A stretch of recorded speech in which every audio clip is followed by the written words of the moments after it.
आमदार राजन साळवी यांच्या पत्नी अनुजा साळवी यांची आज 4 तास एसीबीच्या कार्यालयात चौकशी झाली। चौकशीनंतर राजन साळवी यांच्या पत्नी भावूक झाल्या। एसीबी कार्यालयात आरोपीच्या रजिस्टरवर सही करावी लागत असल्यामुळे राजन साळवी यांच्या पत्नीला अश्रू अनावर झाले होते। आमदार राजन साळवी यांच्या बहिणी अनुराधा यांची मात्र आज चौकशी झालेली नाहीये। एसीबीने केलेल्या तक्रारीनंतर उत्पन्नापेक्षा जास्त संपत्ती जमवल्याचा रत्नागिरी पोलीस स्थानकामध्ये राजन साळवी आणि त्यांच्या कुटुंबियांविरोधात गुन्हा दाखल आहे। राजन साळवींच्या कुटुंबाला याबाबत अंतरिम अटकपूर्व जामीन मंजूर झालेला आहे।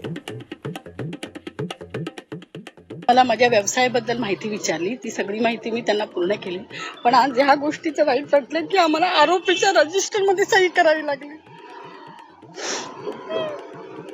आरोपीच्या रजिस्टरमध्ये आम्हाला सही करावी लागली आणि मी त्यांना जेव्हा सांगितलं की आम्ही इथे हजर राहतो, पण त्यांनी आम्हाला 1 ते 5च्या वेळात जरी तुमची चौकशी तुम्हाला प्रश्न विचारले असतील, नाही विचारले तरी तुम्हाला इथे बसून राहायचंच आहे।